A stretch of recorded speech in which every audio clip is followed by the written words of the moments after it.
Today's story is about a guy named Mark. Self-made, blue-collar hands, white-collar bank account. Worked 60, 70 hours a week for 25 years, so his family never had to worry about money. You'd think paying $200,000 for your only daughter's wedding would buy you a little respect, right? A little gratitude? Instead, he gets off a plane in Santorini, Greece. Beautiful island, dream venue, all of it on his dime. And his daughter looks him dead in the eye and says, "Dad, we don't have a room for you in the villa. You'll need to find a hotel in town." That stung. But what happened next at the rehearsal dinner? That's why I had to share this story. All right, let me back up. I'm going to tell this like Mark told it to me, because I know a guy who knows a guy, and this story has been making the rounds in certain circles. Mark is a contractor, not a suit-and-tie CEO. He started his own construction company in his late 20s, framing houses, then small commercial builds. Then eventually he had 30 guys working for him. He's the kind of guy who still wears work boots to his own office, calluses on his hands, knows how to pour concrete and read a P&L statement. He and his wife, Lisa, she's the quiet type, very supportive, very family first. They have 2 kids. The oldest is a son who's doing his own thing, doesn't ask for much. The youngest is their daughter, Chloe. Chloe is, how do I put this nicely? She's used to getting what she wants. Growing up, Mark was gone a lot, working his ass off, and he felt guilty about it. So whenever Chloe wanted something, a car at 16, a trip to Europe after high school, a down payment on her first apartment, he said yes. Lisa would sometimes push back, say she needs to learn the value of things, but Mark always said, "I didn't bust my back so she could struggle." That's the thing about guys like Mark. They show love through provision. They think paying for things is the emotional connection. And for a long time, it worked.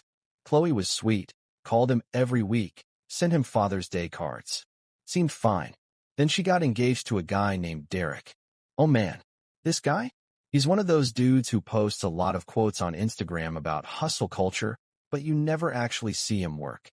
He's got that perfectly messy hair, the smug smile, the whole, "I'm too interesting for a real job" vibe. He sells something online. I think it's some kind of supplement or fitness plan, but Mark told me he's never seen any proof that Derek actually makes money. Chloe met Derek at a yoga retreat in Costa Rica.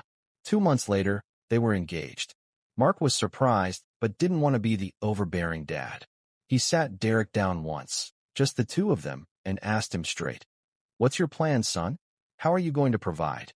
Derek gave some speech about building multiple revenue streams and leveraging digital assets. Mark told me he just nodded and said, "All right, just take care of her."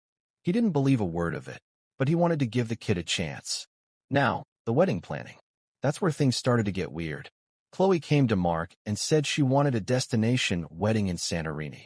Not a small one, a big one. 90 guests. 5 days of events. A villa for the wedding party, a private cliffside venue, a 10-piece band flown in from Athens. Mark asked what the budget looked like. Chloe smiled and said, "Well, Derek and I are thinking around 200,000. Mark almost choked on his coffee. He told her that was insane. She teared up, said it was her one and only wedding, said Derek's family was expecting something elegant, said she'd remember this for the rest of her life. And Mark, look, I'm going to be honest here. Mark folded like a cheap lawn chair. He said yes. He wrote a check for the deposit that same week. Over the next 8 months, Mark paid for everything. The venue, the flights for the wedding party, the dress, $12,000 by the way, the photographer, the catering, the open bar. Every time a bill came, Chloe just forwarded it to him with a smiley face emoji. "No, thank you. No, Dad, this is too much. Just the bill." Lisa started getting nervous around month 6. She said, "Honey, she's not even asking anymore. She's assuming." Mark brushed it off. He said, "She's stressed with planning. It's fine." But here's the thing, it wasn't fine. Something was shifting. Chloe stopped calling just to talk. Every conversation became about money. "Dad, the florist needs another deposit." "Dad, Derek's suit isn't right. He needs a custom one." "Dad, the welcome bags are going to cost extra." Mark told me he started feeling less like a father and more like an ATM with legs. Then came the trip. Mark and Lisa flew business class, paid for by Mark, obviously, to Santorini. They landed after a 9-hour flight, tired, excited, ready to see their daughter get married. A car picked them up. Nice black SUV. Mark was feeling good. They drove about 20 minutes to this absolutely stunning cliffside villa. White walls, blue roofs, infinity pool overlooking the caldera. It looked like something out of a magazine. Mark grabbed his bags, walked up to the front door, and Chloe met him there. She was wearing a white sundress, drinking something cold, looking like she hadn't a care in the world. Mark went to hug her, and she kind of leaned into it but pulled back quick.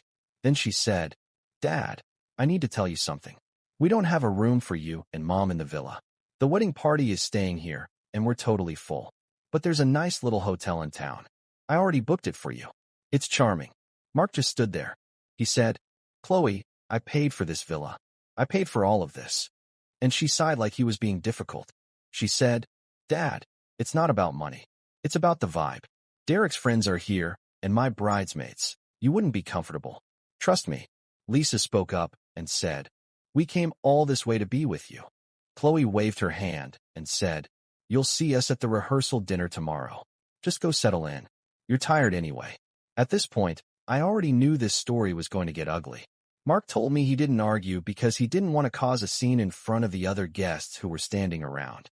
So he and Lisa got back in the SUV and went to this little hotel in town. It wasn't terrible, but it wasn't luxury. Small room. View of a parking lot. Mark sat on the edge of the bed and just stared at the wall for about 10 minutes. Lisa asked if he was okay. He said, "I don't know. I really don't know." The rehearsal dinner was the next evening. It was held on a terrace overlooking the water. String lights everywhere. Long tables with white linen. Expensive wine. Mark put on his best suit. Navy blue, tailored, not cheap, and showed up with Lisa on his arm.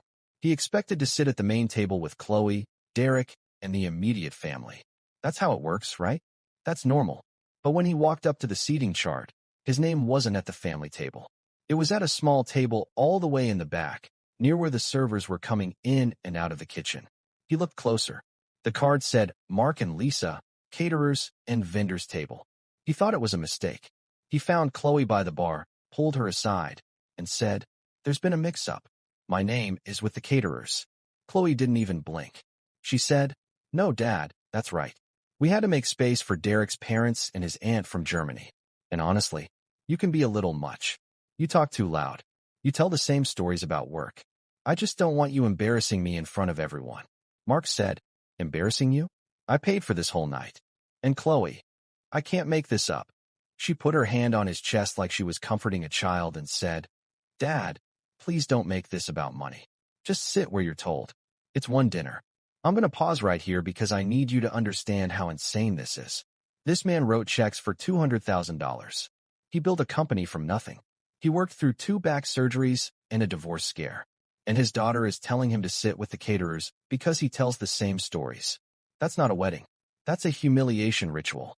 Mark didn't scream. He didn't cry. He just looked at Chloe for a long second, then turned around and walked to the caterer's table. Lisa followed him. They sat down. A few of the vendors were already there, the photographer's assistant, a sound guy, the cake lady. They all looked at Mark like, "Why are you here?" He just nodded and poured himself a glass of wine. He told me he sat through the entire dinner, watched Derek's parents laughing at the main table, watched strangers sitting in the seats where he should have been, watched his daughter toast her amazing father without even looking in his direction. Lisa held his hand under the table. She whispered, "We can leave early." Mark shook his head. He said, "No, I want to see how this plays out. Here's where things get really dark." After dinner, Mark excused himself to the restroom. On the way back, he walked past a small office that the venue was using for storage. The door was cracked open, and he heard Chloe's voice inside. She was on the phone, and she was laughing. She said, "No, he doesn't know about the business account. He thinks the extra $50,000 was for the band. Derek's been using it to pay off his credit cards and buy inventory for his supplement line. Dad's so out of touch, he'd never even check." Mark stopped walking. He stood there in the hallway for a full minute, listening. Then he heard Derek's voice in the background say, "Your dad's a chump. But he's a rich chump, so who cares?" And Chloe laughed again. She didn't defend him. She just laughed. Mark told me that was the moment something inside him snapped. Not a dramatic, screaming snap. A cold one. He said it felt like a switch flipped in his chest. All the guilt, all the love, all the hope he had for that relationship, it just turned into concrete. He walked back to the table, told Lisa they needed to go back to the hotel, and didn't say a word the whole drive. Lisa asked him what happened. He told her. She started crying. Mark didn't cry. He just opened his laptop and started making phone calls the next morning. Here's what you need to understand about guys like Mark. He didn't get rich by being stupid. He knows where every dollar goes. He has relationships with bankers, lawyers, accountants, people who answer his calls at 7 in the morning because they know he's good for it. So on Saturday morning, 2 days before the wedding, Mark started unplugging everything. First, he called his bank and put a stop on all remaining wedding payments. The florist hadn't been paid in full. The band was still owed 15 grand. The caterer was waiting on a final $10,000 deposit. Mark canceled every single pending transaction. Then he called the wedding venue directly. Not Chloe, not Derek, the actual venue manager, and informed them that the credit card on file had been fraudulently used for unauthorized charges and that he was revoking all authorization effective immediately. The manager tried to argue. Mark said, "I'm the one signing the checks. Not my daughter. Not her fiancé. Me. And I'm telling you, stop all services." Second, he checked the joint account he'd set up for Chloe a few years ago. The one he'd been depositing money into for emergencies. Turns out, Derek had been treating it like his personal piggy bank. $50,000 over 6 months. New watches. A motorcycle. Business expenses that had no receipts. Mark transferred every last dollar out of that account back into his own name. Left it at zero. Third, he called his lawyer and had him draft a letter revoking Derek's access to a small commercial property Mark owned that Derek had been using as a warehouse for his supplement business. Rent-free. Mark hadn't even known Derek was using it until he heard that phone call. The letter said Derek had 48 hours to vacate.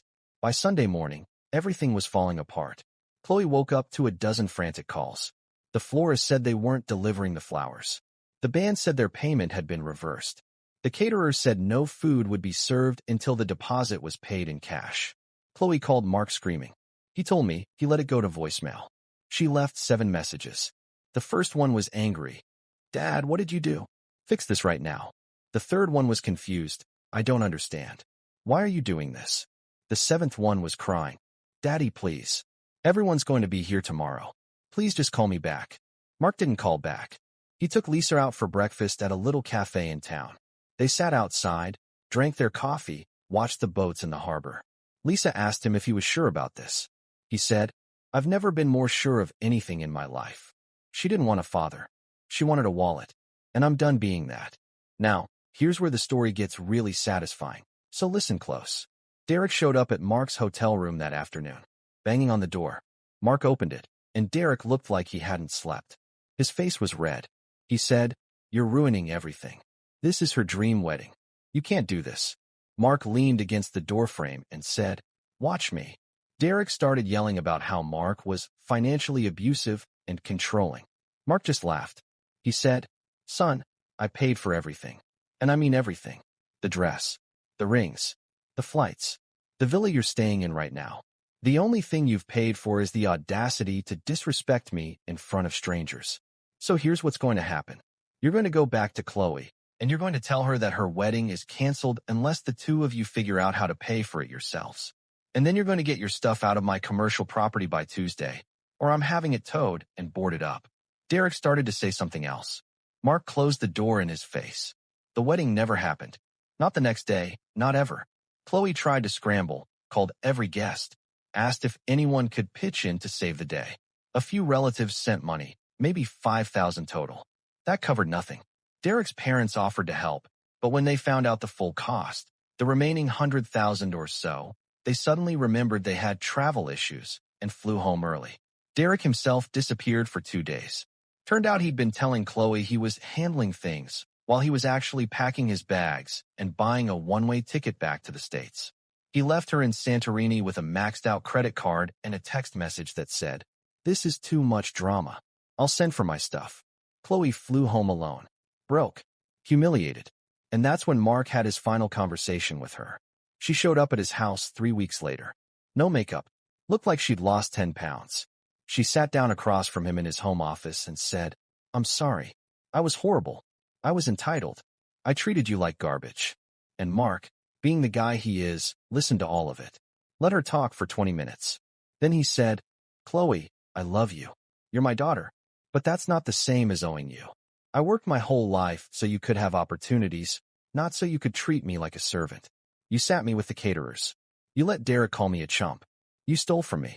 And you didn't feel bad about any of it until the money stopped. So here's the deal. I'll help you get back on your feet.